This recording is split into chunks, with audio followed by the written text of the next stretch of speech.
বকুৰ বন্তাপাৰাত বড়ো জাতীয় চাৰি সংগঠনৰ অধিৱেশনৰ বিস্তৃত কাৰ্যক্ৰমণিকা শুভাৰম্ভ।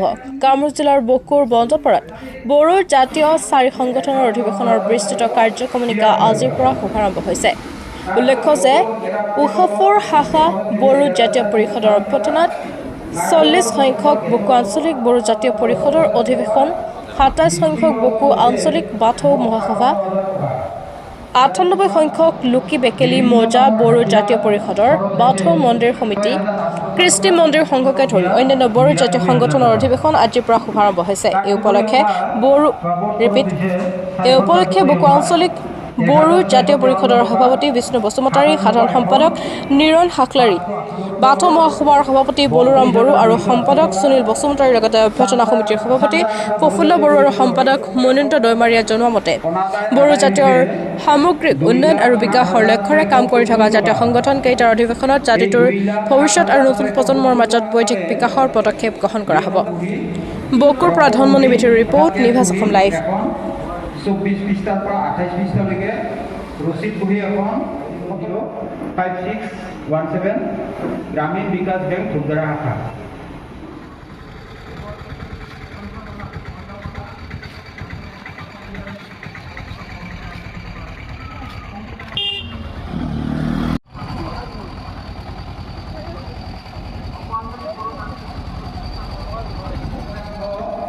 बारो 1/2023 ইংৰাজী তাৰিখৰ পৰা 30/4/2024 ইংৰাজী তাৰিখলৈকে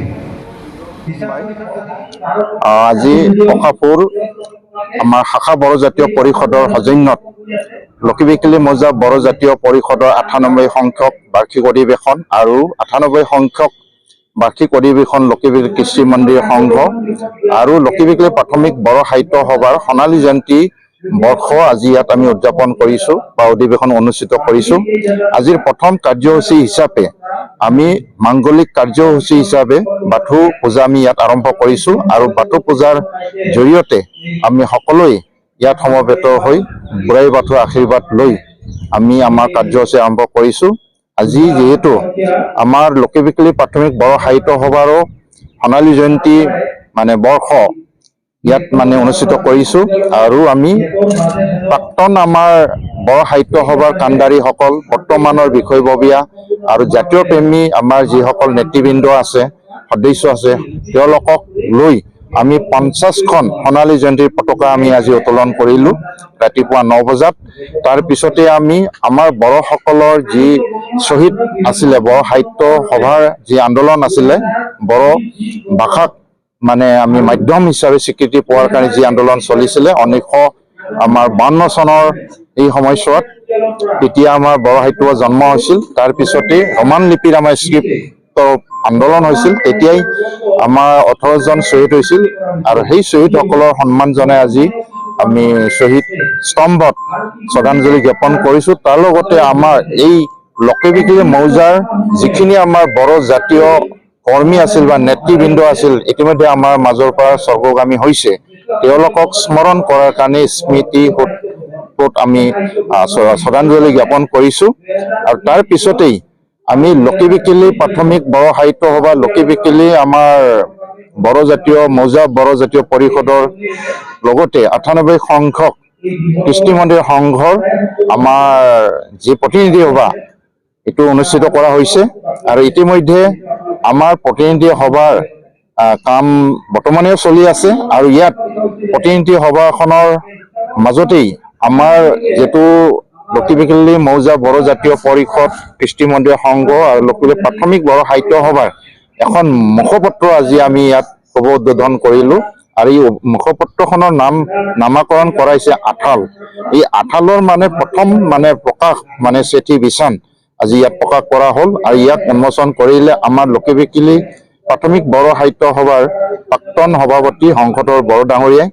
আৰু তাৰ লগতেই আমি আজি ইয়াত বড়োসকলৰ যিসকল জাতীয় কৰ্মী আছিলে তেওঁলোকক বা বিষয়ববীয়াসকলক আজি আমি ইয়াত তেওঁলোকক সম্বৰ্ধনা জনাইছো। আৰু যোৱা আমাৰ মেট্ৰিক পৰীক্ষাত 2023 23-24 এই মেট্ৰিক পৰীক্ষাত প্ৰথম বিভাগত উত্তীৰ্ণ হোৱা আমি 2জনী ছাত্ৰীক ইয়াত মানে আমি সম্বৰ্ধনা জ্ঞাপন কৰিছোঁ।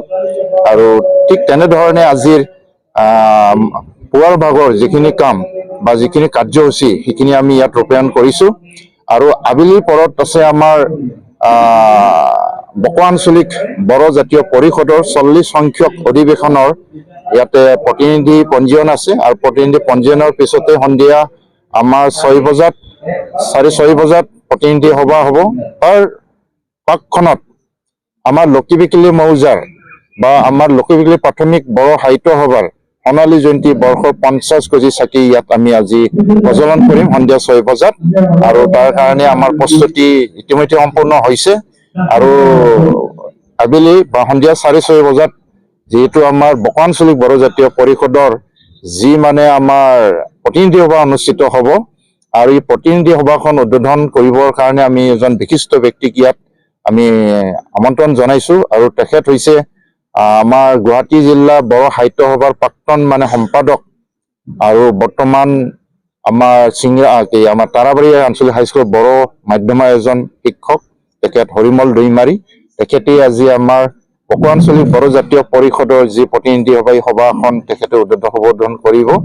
আৰু ৰাতি প্ৰায় নিশা 10:30-11 বজালৈকে আমাৰ প্ৰতিনিধি কাৰ্যসূচী চলিব। তাৰপিছত অহাকালি ৰাতিপুৱাৰ ভাগত আমাৰ এটা গুৰুত্বপূৰ্ণ কাৰ্যসূচী আছে। ৰাতিপুৱা আমি 8 বজাত আমাৰ বকো আঞ্চলিক বড়ো জাতীয় পৰিষদৰ যি পতাকা সেই পতাকা আমি উত্তোলন কৰিম। তাৰ লগতে আমাৰ বাথৌ মহাসভা আমাৰ লগত একেলগে ইয়াত সভা অনুষ্ঠিত হ'ব বা আমাৰ অধিৱেশন অনুষ্ঠিত হ'ব। বকো আঞ্চলিক যি বাথৌ মহাসভা আছে তেখেতসকলৰ 27 সংখ্যক বাৰ্ষিক অধিৱেশন। আৰু আমি একেলগে বকো আঞ্চলিক বড়ো জাতীয় পৰিষদৰ পতাকা উত্তোলনৰ লগতে আমাৰ বাথৌ মহাসভাৰ পতাকা আমি উত্তোলন কৰিম। আমাৰ বকো আঞ্চলিক বড়ো জাতীয় পৰিষদ 2 মৌজা আছে, বকো বনগাঁও লক্ষীবিকিলি মৌজা বড়ো জাতীয় পৰিষদ, আৰু 2টা মৌজা পৰিষদৰ 5টা শাখা আছে। মুঠ 10টা শাখাৰো পতাকা উত্তোলন কৰিব সভাপতিসকলে। তাৰ লগতে আমাৰ স্মৃতি আৰু পতাকা উত্তোলনৰ পিছত আমাৰ স্মৃতি তৰ্পণ আছে বা আমাৰ ঠিক শহীদ তৰ্পণ আছে। তাৰপিছতে আমাৰ গছপুলি ৰোপণ এটা কাৰ্যসূচী আছে, সেইটো আমি গছপুলিও ৰোপণ কৰিম। তাৰপিছত আমাৰ ঠিক মানে 10টা বজাৰ পৰা সাংস্কৃতিক ডেমনষ্ট্ৰেশ্যন আমি কাৰ্যসূচী লৈছোঁ। সাংস্কৃতিক প্ৰদৰ্শনী ইয়াত অনুষ্ঠিত কৰা হ'ব। আৰু আমাৰ বড়ো জাতীয় যিবোৰ কৃষ্টি সংস্কৃতি ইয়াত প্ৰদৰ্শন হ'ব। আৰু উঠি অহা আমাৰ ছাত্ৰ ছাত্ৰীসকলে শিল্পীসকলে ইয়াত নৃত্য গীত পৰিৱেশন কৰিব।